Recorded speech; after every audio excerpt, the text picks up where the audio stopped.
everybody. We are back. My next guest is a very funny comedian and a good friend of the show. He has a CD out entitled Not Sold Out. I usually hold up CDs. We don't have one right here. All right, there's a screw up somewhere. Please welcome Marc Maron.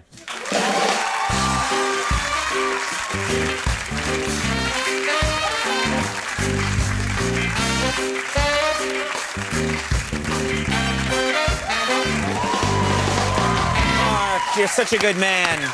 Such a good man. Max looks different to me. Yes, he does. He's looking good.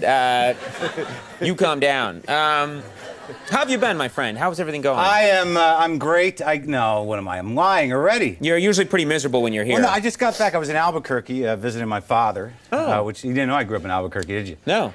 Well, what it was is my parents are actually of the first generation of Jews to move as far away from their parents as possible for reasons other than fleeing a country. You know, they just had to get out. They just wanted to get away, yeah. And my father's there, and he's losing his mind, and he's a miserable guy. Can I just be... You have a father, right? Yes. All right. For guys, wait... No, I was cloned. I don't know. You know, you're a popular TV personality. You could just... All right. Right, they may be in a lab, of course. I just have some advice. If you have a father and you're a guy, what you got to do is at some point you just sit down with him over coffee, lunch, look him right in the eye and say, okay, is there any way I can avoid becoming you? Is there any way? Because it's happening and I want out. Did you keep a diary? Is there a map? Don't look at me like that. These are pleasant father-son conversations you have. Yeah, absolutely. And also, if you want to kick your dad's ass, do it when they're young. Because if you wait too long, it's sad. You know, and don't do it when they get older. You know, just wait for nature to take its course to get your payback. You know what I mean? If you're mad enough at your dad to kick his ass, don't do it. Wait until he's like 90 and you're going, open up, Daddy. Oh, you missed the food. You know, get it that way. You see? This is the darkest material anyone's ever attempted, and I'm thrilled. I'm thrilled by what's happening right here. I'm thrilled. I don't...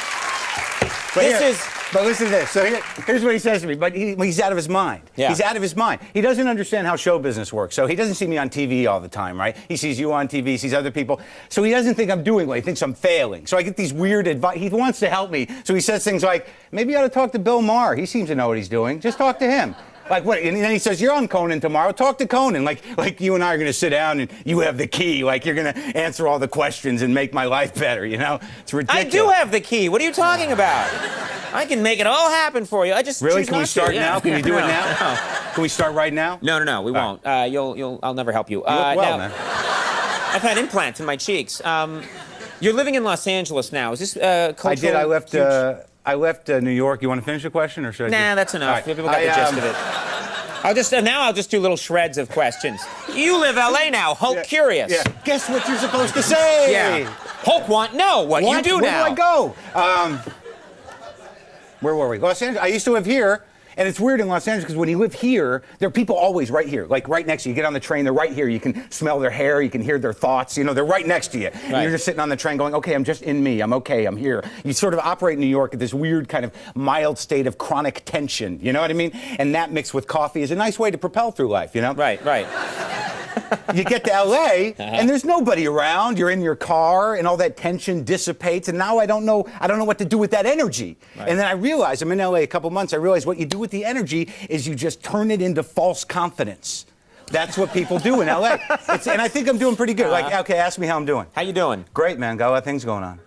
Huh? Convincing, that's what everyone in LA... Right? Because you know me. I'm always tweaking out, you know, and you can't show people in LA that. You got to act like you have you have it together. Right. I'm nervous about it because sometimes when I say hi, it comes out help. You know what I mean? And people don't know what to do with that. That doesn't work. And the other problem is like I live right across the street from the Scientology Celebrity Center. I'm not strong enough for that. I mean, I don't trust myself that much. What if I wake up, I'm having a bad day, and I'm like, hey, maybe I'll just, and I go in there. Right. And I just pick up the book. How long does it take for that to kick in? I won't even read Dianetics because I'm afraid that I'm going to read it, and the next thing I know, I'm wearing a chauffeur's outfit, I'm driving a Lincoln Town car, and I'm saying, where to now, Mr. Cruz? You know what I mean? I don't want They're powerful. I rely too much on the 4 people that always like me here. Yeah. You do very well on this show. I'm having a great time. One of them left, by the way. Now... I was just took this trip overseas, and we were near the Iraqi border. What are your feelings on this whole Iraq situation? I actually don't think that the war is actually over until like some sort of classic rock tour goes into Baghdad. You know, like a sort of like, you know, Coors Light brings you the Freedom or Else tour with Lynyrd Skynyrd. You know, I don't think that the war is actually over until an American rock personality says, "Are you ready to rock Iraq?" You know, and then we'll know. No, like they're now appearing at the Halliburton Pavilion, you know. And consequently, when those words are mentioned, it's also the beginning of the end of the world. So enjoy.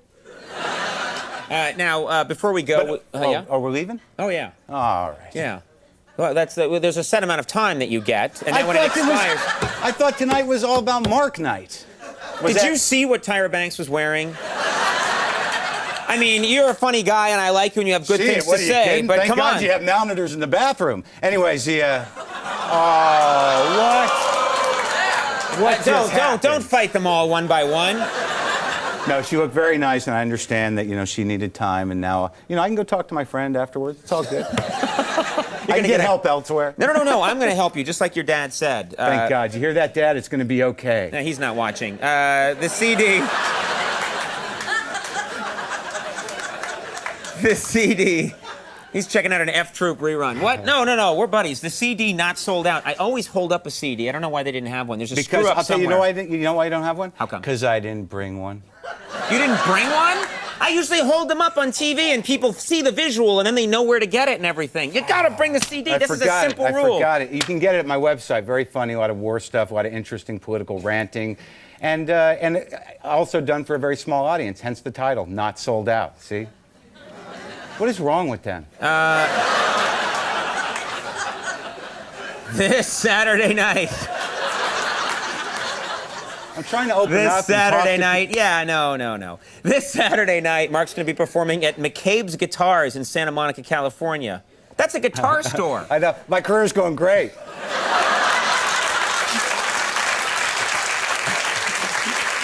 I love McCabe. That's a great guitar store. All right, you're a very funny man. I believe in you. Marc Maron. We'll be right back with Live. They call me Good Time Charlie.